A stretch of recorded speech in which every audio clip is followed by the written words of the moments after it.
Today's speaker is the amazing Violina Popova. She is a software developer specializing in cross-platform development. She has more than 10 years of experience in tech and began her career as a tech consultant before shifting to software development, driven by a passion by solving complex problems and creating a seamless user experience. Thank you so much, Violina, for joining us today. I'm going to stop sharing and give the stage to you. Thank you, Mariya, for the great introduction. Hi, everyone. Today we're going to talk about making React apps truly live, both on web and mobile, by going from sockets to streams. Because real-time data isn't just nice to have anymore. It's what users expect. Imagine a chat app that doesn't update until you refresh, or a stock price that's minute old. That's a terrible user experience. Today, users expect instant feedback. This talk is about how we move from stale data to real-time React apps on both web and React Native. We'll start with WebSockets, the standard for real-time apps. Then move to WebRTC for peer-to-peer data and streaming. And finally, we'll peek at WebTransport, the future built on Quick and HTTP3.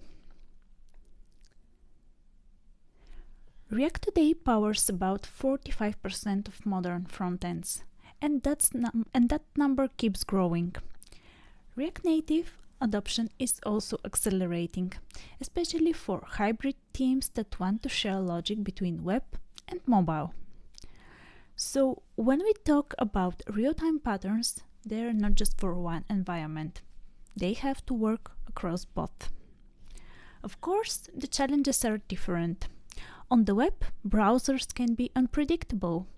Background tabs, throttle timers, and connection limits can all break your assumptions. On mobile, on the other hand, networks drop unexpectedly. The operating system can suspend your app, and battery life becomes a real concern. That's why understanding these real-time foundations is so important. They give us tools to stay connected no matter the platform. Now, before we get to the modern stuff, let's take a quick look at how we used to handle real-time updates.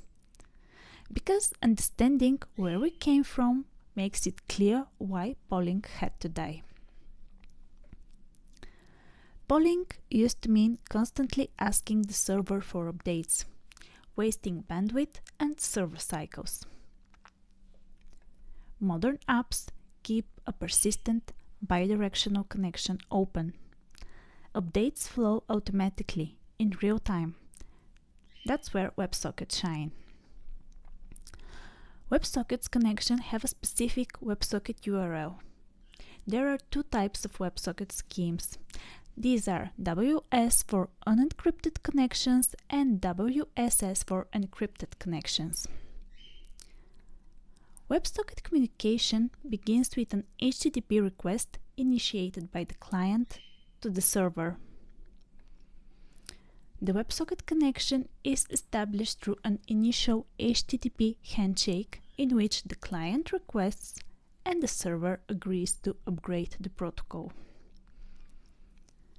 With the handshake complete, a persistent two-way communication channel opens, allowing the client and the server to talk and listen simultaneously in a continuous, real-time data exchange. The last part of the protocol is termination. The WebSocket connection can be terminated by either the client or the server by sending a special control frame to indicate the intention to close the connection. Upon receiving the close frame, the other party acknowledges it and the connection is closed by both sides. What we have are lightweight frames, instant updates.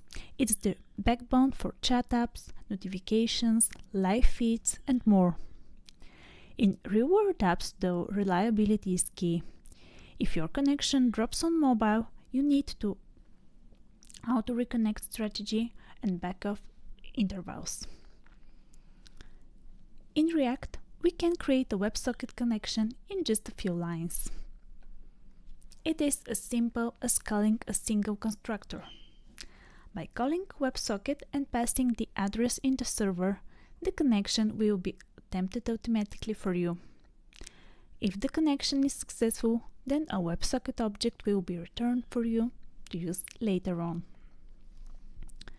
The returned WebSocket object has some events that you can subscribe to. OnOpen is fired when you have successfully connected to the WebSocket server. OnMessage is fired when a message is received from the WebSocket server. OnClose is fired when you have disconnected from the WebSocket server. You also have OnError event to deal with issues with the WebSocket connection. Here's a complete example in a React app. We have real-time Bitcoin price tracker using Binance free WebSocket API. No paid tiers, no hassle, just streaming trade data straight to your app. This connect WebSocket function is wrapped in a useCallback hook and triggered by a useEffect on component mount. This keeps our connection clean, resilient, and performant. First off, why we use callback. We are memoizing this function so it doesn't recreate on every render. Super important when dependencies like our onMessage handler might cause unnecessary re-renders. The dependency array here is just handle WebSocket message. When the connection shakes hands successfully, we log it for debugging, nuke any pending reconnect timer, and hide the loader, which is green light, the data is incoming. Next is our onMessage, handle WebSocket message. Incoming trade data from Binance, which is JSON with price and all that data, our handler parses and updates, UI ticks in milliseconds. Next is the onClose. When connections drop, networks hiccups, Binance maintenance, whatever, we warn it with the close code, show the loader again, and schedule a retry via set timeout. That ref-store timeout ID lets us cancel it later if we reconnect early. Exponential backup, we could add that, but 3 seconds keep it simple and snappy for demos. And in case of any errors, we log them and force close to trigger onClose and reconnect. No hanging connections. These handlers keep your stream bulletproof. In React Native, the API looks almost identical, but reliability is harder. Mobile networks drop, switch, or throttle. Auto-handle mobile Wi-Fi, 5G switches, but add app state from React Native for app background pauses, like close WebSocket on blur to save battery. Don't forget to show the connection status. User appreciate knowing when you're reconnecting. So far, we've talked about getting data to and from a server in real time. But what if we could bypass the server for the actual data exchange? What if two clients could talk directly to each other? That's where WebRTC comes in, and it's a game changer for many real-time applications. WebRTC, or web real-time communication, is fundamentally different from what we've seen in WebSockets. While WebSockets maintain a persistent connection to a central server, WebRTC is all about enabling direct peer-to-peer communication between browsers or devices. Once a connection is established, audio, video, and even arbitrary data can flow directly between participants without touching your server. This approach unlocks use cases like video calls, live collaboration tools, and high-performance multiplayer experiences that rely on ultra-low latency. But you might be thinking, if it's peer-to-peer, how do two browsers find each other on the massive open internet? They can't just magically start talking. This is the trick of WebRTC. It's peer-to-peer for data, but it needs a central server for discovery. This process is called signaling. Think of it like trying to meet in a huge crowded stadium. They can't just shoot and find each other. They first use a cell phone, that's our signaling server, to figure out where they are and agree on a meeting spot. Here's what that flow looks like on the slide. First, we have the signaling phase, which is the handshake. Client A tells the signaling server, I want to call client B. This server, which by the way is often just a WebSocket server, passes messages back and forth. They exchange network into code, IC candidates, and media details in an offer and an answer. Next, they have to deal with the real world, home routers and office firewalls. This is where stun and turn servers come in. They act like a guide, helping the two browsers find a direct public path to each other. And finally, once that path is found, the magic happens. A direct, fully encrypted peer-to-peer connection is established. The signaling server's job is done. All the heavy data, the video, audio, or game state now flows directly between the peers, giving us that ultra-low latency. So, to summarize, the clients use the server for the initial handshake and then established a direct link for the actual data. Now that we know how WebRTC works conceptually, let's look at how to bring it to life inside our React and React Native apps. On the web, it's surprisingly straightforward.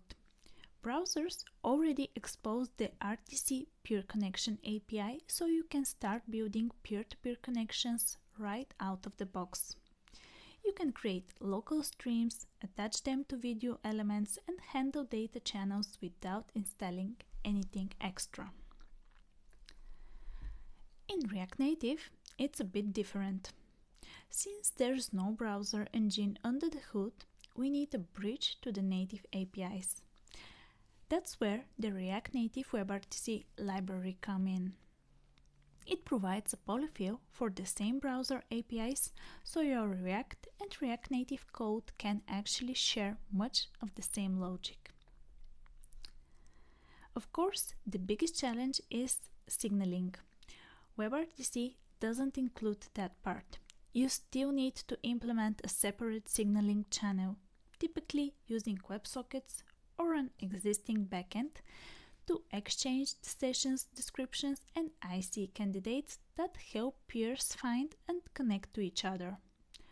Once signaling is done, WebRTC handles everything else, from encryption and media transport to automatic bitrate adoption.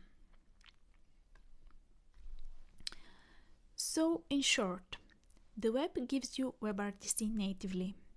React Native needs React Native WebRTC for parity. Both rely on WebSockets or something similar to handle signaling.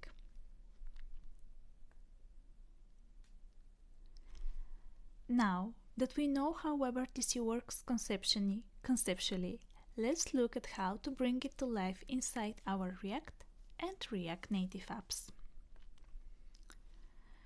Here's the minimal function that sets up a peer connection, captures the local camera and microphone, and prepares connect to another peer through signaling.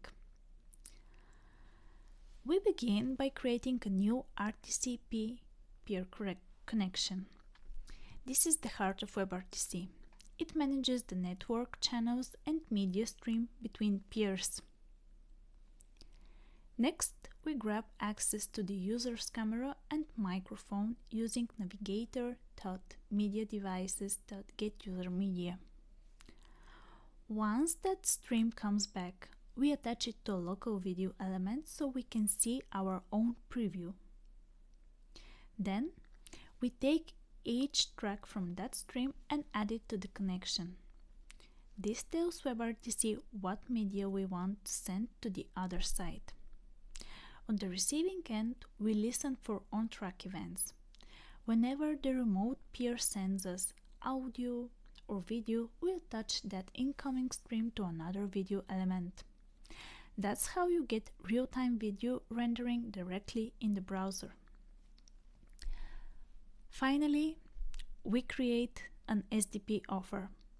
This is the WebRTC's way of describing what we are sending and what formats we support. We set it as our local description and then send it off to the remote peer via signaling server, typically over WebSockets.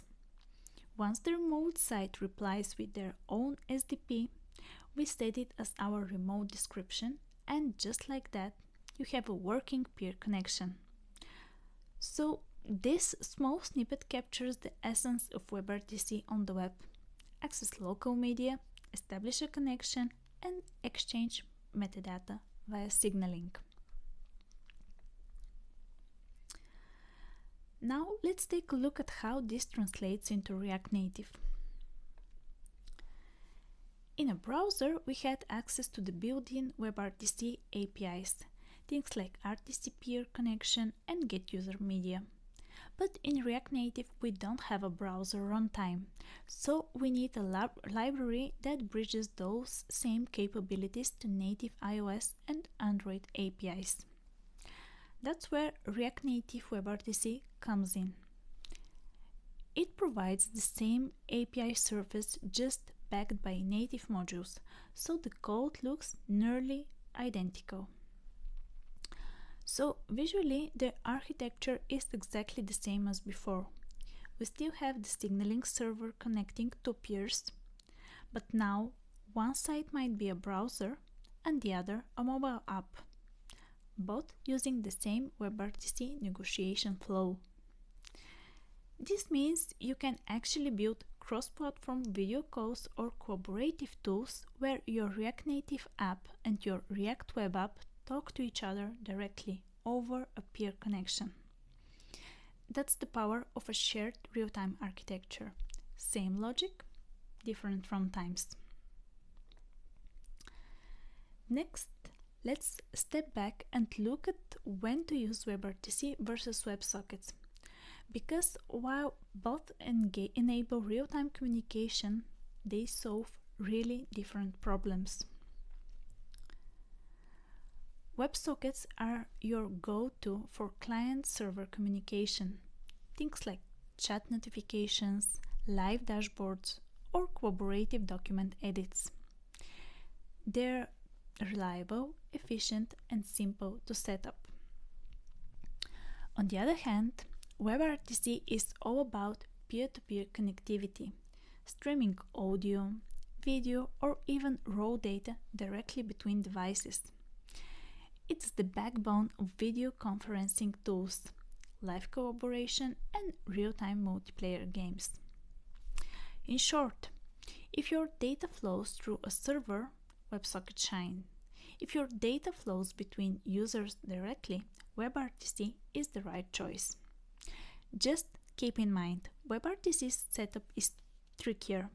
You need to handle signaling, stun, turn servers, and media streams, but the payoff is ultra low latency and reduced server load. Of course, neither of these are perfect.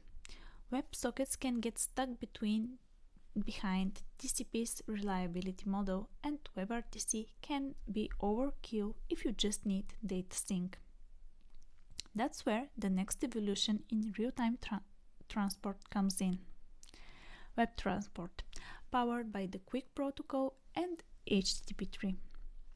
Let's take a look at what the future of real-time communication might look like.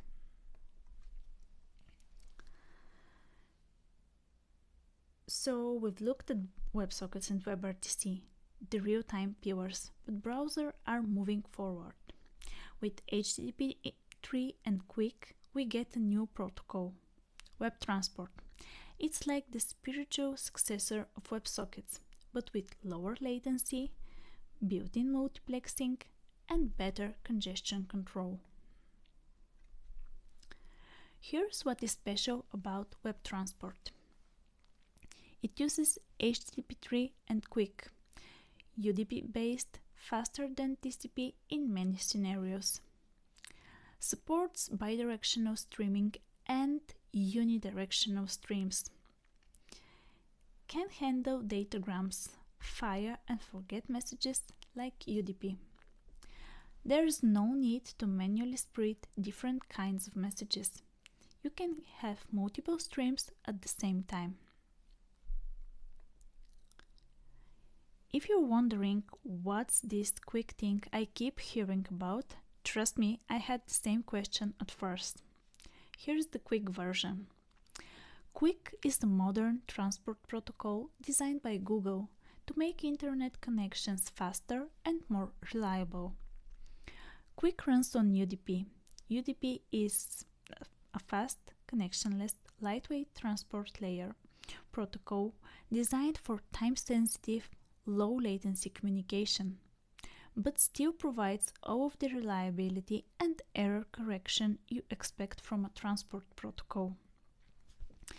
It's also the transport powering HTTP3, which is quickly becoming the new standard for fast and secure website loading. One of the neatest things about Quick is it handles network transitions, so you could be on your phone, watching a video at home, you walk out of your house and your cellular connection takes over and Quick just keeps the stream going without you having to reconnect or anything. WebTransport lets you open multiple bidirectional streams or datagrams over a single connection. That means you can send several independent data flows like chat messages, presence updates, and telemetry, all without blocking each other. It runs on top of HTTP3, which means better performance over flaky networks and mobile devices. And because Quick is UDP-based, connection setup is faster and packet loss recovery is smoother than with TCP. Think of it as WebSockets 2.0 but smarter about network realities. Now, this code looks familiar. We established a connection, open a stream and exchange data. But notice, multiple independent streams can run in parallel without head-of-line blocking, something WebSockets can do. It's incredibly efficient for modern apps that juggle several types of live data. But how do you use it on the server? Right now, server support is a bit tricky. Most Node.js servers don't have WebTransport out of the box yet. However, frameworks like NodeQuick, CloudWorkers, and Caddy server are starting to support it. Now, the big question: can we use it today? WebTransport has limited availability across major browsers. It is stable in Chrome, partially Edge, and still experimental in Firefox and Safari. That's where progressive enhancement comes in.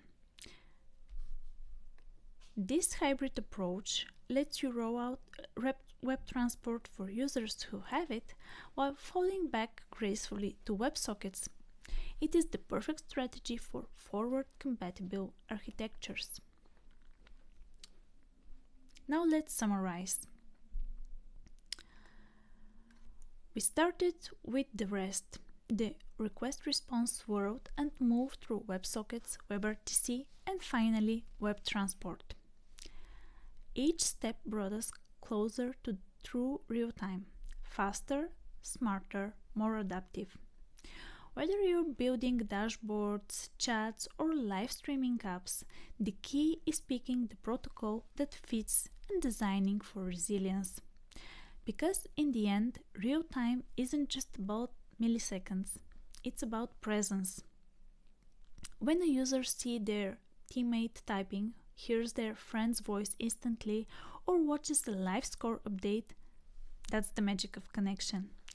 And with React, web or native, we have the tools to make that magic happen.